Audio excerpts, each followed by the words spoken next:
What's going on, everybody? Welcome back to the channel. Hope all's good wherever you are. In this video, we have Dr. Sam Richards, who is a teacher at Penn State University.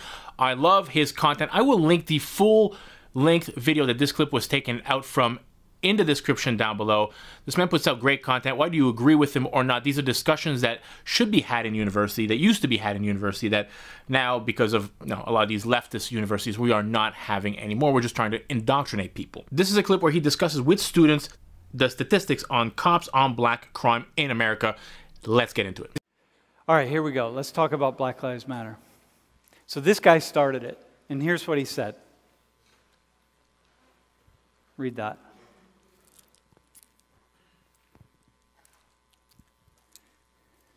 It oppresses black people, right? It's bigger than football, oppresses black people. And we're talking about violence. This initially emerged as a result of violence against black people, killing black people, okay? Go to the next slide. What's it take? This is from just last week in St. Louis. Protests that arose as a result of the plea of police killing a young black man who was running from them and they were driving away from them, and where all sorts of things happened, but the police officer got off. And so people went out into the street. And so the question is, what's it take to get people out into the street? I think it takes, like, I don't know, just killing, like, when they realize, like, their own people or their own kind is getting shot or getting killed or being oppressed by the cops. That's when it just takes them, like, this is just it, like, I have to protest.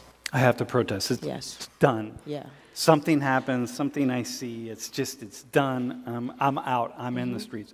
So let's look at the data, because I see signs like this. Police must stop shooting us. It's a genocide. I was going to put a sign up and I didn't take it down. Someone had a sign that said, it's a genocide of black people. Right? Genocide of black people, okay? So we're going to look at the data here. Go to the next one. People were killed by the police in 2016. How many people were killed by the police in 2016? What do you think? I don't want to guess because I got it so wrong last time. No, that's okay. No, guess. That's what this is about. I'm going to say 1,000.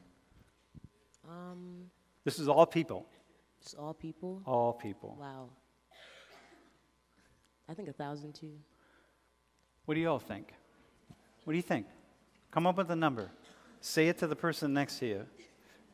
What do you think? Dude, what do you think? 500? I don't know. I'm just like, I just always. What do you think, bro? 1,000 is like kind of like the. What's that? Like 200-300? What do you think? How much? Like it was last time. 15 to 144. Like, okay. All right, here we go. 2016, 963. Got it. Okay? Right. You both nailed it. Yeah. You're good. Okay. And who are these people? What's their background? Right? Who are the people that got killed? Of 963, how many do you think were black? I would say about 600 will be black. 600. And then, like, the rest will be, like, maybe Hispanic. 600 were black. What would you say? Probably like 500. How many were black? Turn to the person next to you. Come up with a number. What do you say, bro? 300? 47%. Love guessing. Dude, how many?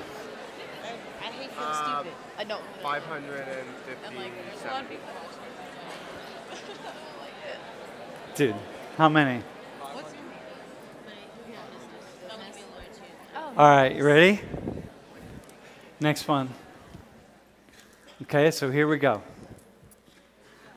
Oh, I'm surprised. Okay. Yeah. So we're off, right? If you're, what do you think about that number? This is actually kind of surprising. I honestly thought it would be more black people because they show more black people getting, like, I know, they, like, make it seem like black people are always getting, like, killed by the cops more than.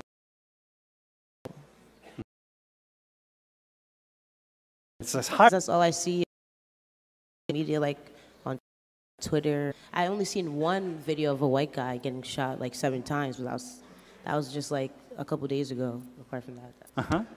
What would you say? I find that kind of surprising too, but like I agree. Like I see more media like showing black people getting killed by police than white people, so it's probably just like in my mind, since I see it more, then it happens more. Okay. So go to the next one. So here's... If you like these videos, you like this type of content, please consider subscribing to the channel and help it grow. Leave a thumbs up on the video. That really helps me out. Let's get back to the clip. U.S. population by ancestry, okay? So here we are, 63 right now. In mid-2016, 63% white, 17% Hispanic Latin. You see the numbers, right? So let's break this down and what we're talking about. Next slide. So here's the likelihood of being killed by the police. This is not, you know, if you're doing illegal activity, this is just breaking it down. So you have 1 in 250,000 for black people. White people, clearly you're less likely to be killed if you're white. And are those numbers large? Are those numbers large to you? Yeah. They are? What you like? Is 1 in 250,000, is that high? No, it's I don't. Go ahead, no, go ahead. I don't really know. Like, it's a lot. Like that ratio is a lot different than the rest. You can, okay, hang on. Like, okay, why don't you answer it in the same way that you answered the other question? it depends. Yeah. I asked you the same question. Is that high? I know. Yeah, no. It's not high, but it still does depend on the situation. I don't know what I'm trying to say.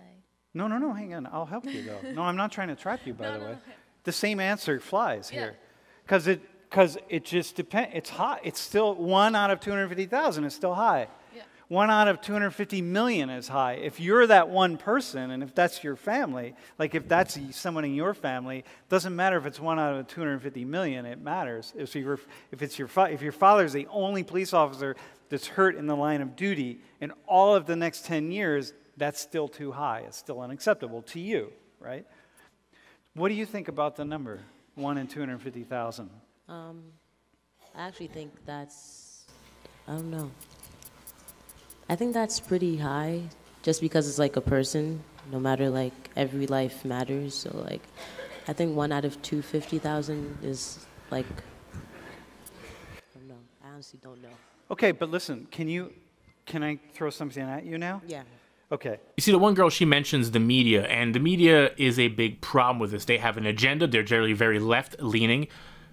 There's tons of crime. If you go on Twitter, you can find this. Tons of crime on white people done by black kids in school, just beating up white kids. And you never hear of it because, unfortunately, that's not the skin color that these leftist media want to push as victims.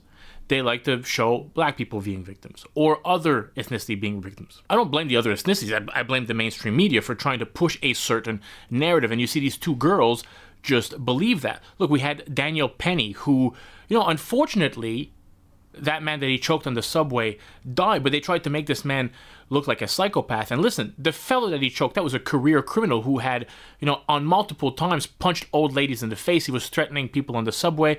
They tried to paint him as a Michael Jackson impersonator just trying to make a buck, a homeless guy. No.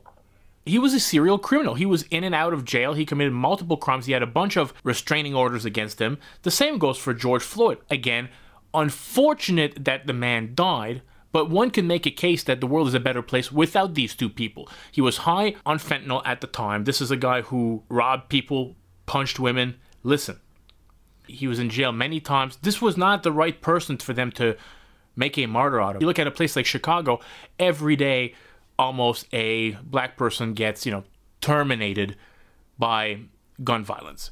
Some great men get killed every day in these liberal cities, and you don't hear anything about it. Often for the fact that they are, you know, terminated by other black people. And that is not the narrative that the media wants to push on you. They want to push that, you know, white people are evil, white supremacy, all that nonsense. This is why we need to have these conversations and get the actual facts out in the open. Let's get back to the video. We haven't talked about what these people were doing, what people were doing who were killed by the police, right? So if I'm a criminal and I'm trying to shoot her father, and then her father's partner, somebody shoots me, then that's not a high number. That 1 in 250,000, I was trying to kill somebody and I got shot in the process.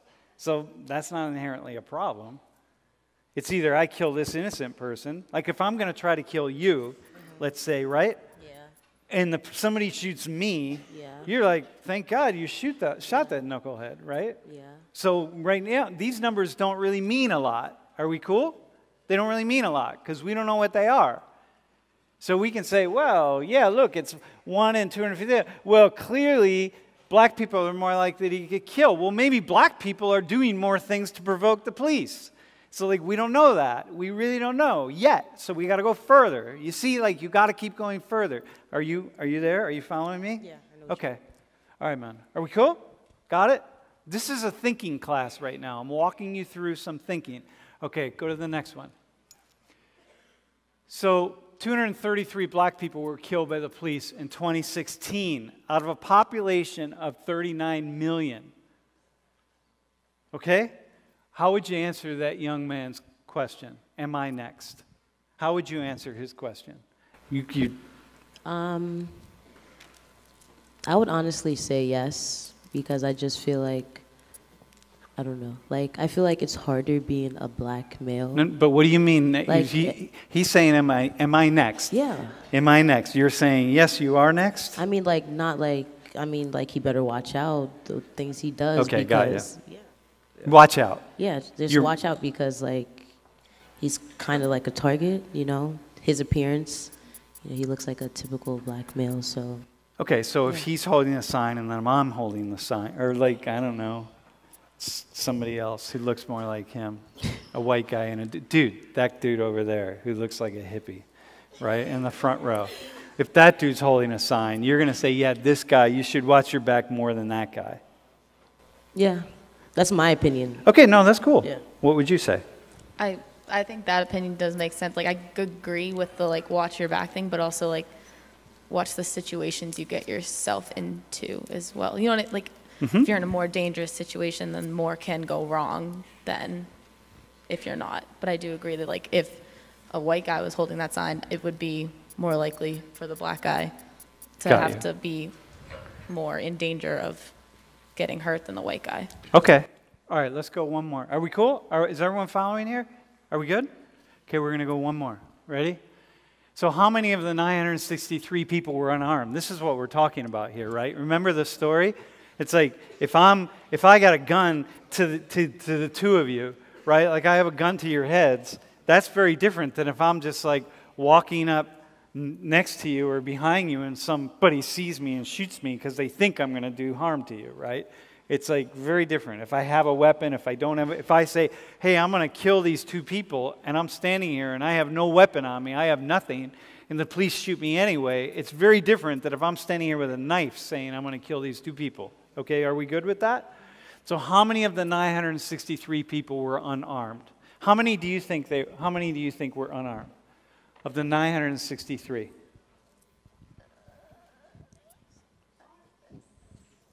What do you think? Unarmed. 963. We're talking white people. How many do you all think? Turn to the person next to you. What do you think? How many of the 963 were unarmed? Okay, here we go. Go to the next slide. So here are the numbers. This was the most comprehensive analysis of the data done by a research team at the Washington Post. It's not 100% accurate, but it's pretty accurate. So 69 unknown, but unknown enough that they didn't throw them in the unarmed category. So they were, you assume that the likelihood of being unarmed is equal percentage-wise, ratio-wise to the other. In a vehicle, can we be clear about a vehicle? That's a vehicle trying to run over police. Toy guns, a lot of those people, of course, were committing suicide in all likelihood, because that seems to be a form. What do you think about that number? Hang on, can I ask you first? What do you think about that number? You said 600. I said 550. 500, and you said 400. We're unarmed. You said 500. We're unarmed. What do you think about that number? I'm actually kind of like shocked. I honestly thought like, I'm not saying like the media, like, I don't know, they just made it seem like, you know, the guy was innocent, you know, he was just trying to go about his way. But I don't know, like, I don't know the numbers they took or the guys they took it from or whatever. But I just think it's just crazy how 517 had a gun. I would think it would be less than that. Yeah, okay. To be honest. Yeah, so you certainly think it would be more. Way especially less than given that. what you just said about looking at your Twitter feed and Yeah. Facebook and social media and so on, right? I mean, well, like, we know, like, the media just exaggerates everything, so I guess not to pay attention to it. What do you think about the number? I'm actually pretty surprised by it too, but when I think about it more, I guess like since the media does portray more of those stories where the person is unarmed, so again, like it makes me think that there are more cases of unarmed things, but clearly there's not. So 22 out of 233 black people who police killed in 2016 were unarmed. 22 out of 233. Okay? So now the question is, so that means you have a 0.6 chance in a million. 0.6 chance, about half of 1% in a million of being unarmed, black skin, and killed by the police. So now, when you answer that guy's question, am I next? What would be your answer to that question? 22 out of 233 black people, I think that's a lot. Go with the bottom one. But the bottom? 0.6 out of a million. If he stays unarmed, you say, bro, listen, in spite of how you're dressed, in spite of who you are, if you remain unarmed, right, that's the likelihood of you being killed by the police. I think it's a lot because even 0.1 would be a lot to me. So it goes back to what Yeah. Brianna said. Brianna, right? Brenna? Yeah. What Brenna said. It's like it's still to that one family, it matters. Okay, and so what I'm going to say to the two of you is, look, is the glass half full or is the glass half empty? It's like it just depends. We can argue that that's a high number. We can argue that's a low number. We can argue it's exaggerated. We can argue like, no, man, it's not exaggerated. It's still really high. Like, what is it? You can make the argument in lots of different directions. But what I want to say is, look, if we're going to make the arguments and if we're going to get involved in protests, like, can you go to the next slide, bro? No, hang on, go to one more. That, if you're going to protest like that, but this whole thing is based on police violence against black and brown people. So if you're going to protest, really step out in this way, you got to know what you're protesting. It's really important to understand what it is. You know what I mean? Is it like 600 unarmed people, or is it, hang on, 42 or 48, or like what are we looking at here?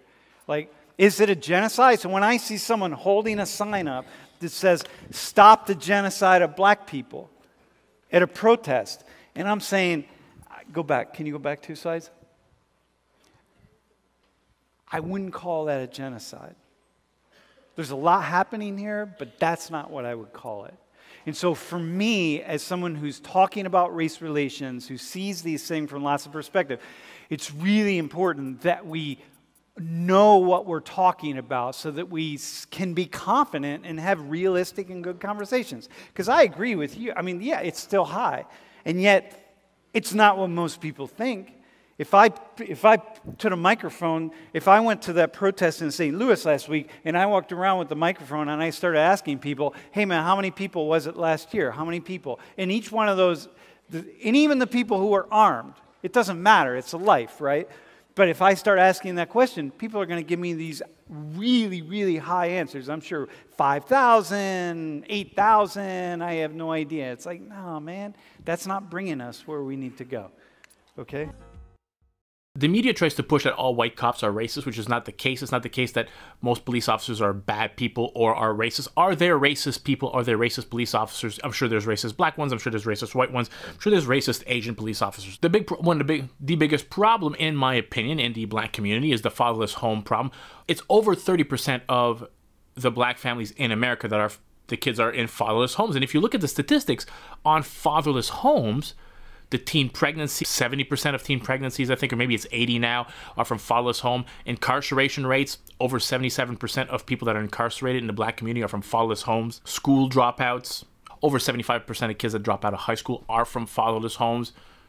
Having a dad at home helps tremendously, especially for young boys that are aggressive. And, you know, you're at home with a single mother who doesn't really know how to raise a young boy. Often they're taught by women. Their whole life is, you know, people teaching them are women that, again, they're not men. And this is why you see a lot of this aggression and the feminization of men in North America. And look, fathers need to be more present. The women, I get it. They have incentive to break up the family home, right? They get the house, they get the car often, the government gives them money. They're incentivized to break up the marriage. But I can't put it all on the women because there are some deadbeat dads out there, and unfortunately I've met a lot of them through my life and through my travels. So it goes both ways. If you're going to have a kid, you have to be accountable for your actions. Both genders have to be. But that doesn't take away from the fact that here is a real statistic taken from, you know, the FBI's website, is that over 55% of crimes are committed by black people in America. Black people are about 12 to 14% of the population. Most of those crimes are committed by men, so split that in half, right? It's about 50-50. So 7% of the population, we have 7% of the population committing over 50% of the crimes and over 70% of all violent crimes. That is numbers that, I don't care who you are, you can't blame that on society, you can't blame that on the police. Sure, are there other factors that contributed to this? Poverty, fatherless homes? Yes, of course, but at the end of the day, you are accountable for your actions. And this is why you see this crime rate go down, in my opinion, in other ethnicities. The Asian community has a nuclear family on lockdown. The family stays together. This is what I think is privilege in life. If you're a privileged person, if you can have a mother and a father at home that love you, that instill good values in you, that teach you the right ways of life, you have way more chances of being successful than if you don't have that. The black community, unfortunately, that is a big problem that needs to be fixed. As the fatherless home problem, then, you know, it trickles down to the Hispanic community and then the white community and the Asian community. They commit the least amount of crimes. They have the most dads at home. I think there should be more teachers putting this stuff out there. I used to love listening to Jordan Peterson's lectures. I love Sam Richards' classes. I've listened to many of his full streams. It is excellent. You don't have to agree with the guy all the time, but he is having the important discussions, and what he's teaching is he's teaching critical thinking. This is the thinking that we stopped teaching to young kids in school. Now they're indoctrinated. They're told what to think by these leftist teachers. They're not told how to think and how to make up their own opinions. The beauty of life is that we're all the same, and you can have different opinions, but we have to talk about it. And these leftist universities these days, they don't even want to have the debate. They want to shut down all conversation. They want to teach their way and not have these debates. Sam Richards is out here having the hard conversation with his students and actually teaching. This is what you should be taught in university. You should be taught how to think critically. If not, like the movie Good Will Hunting said, you can just get a library card and get an education from reading a book if you're just going to regurgitate everything that's in the book.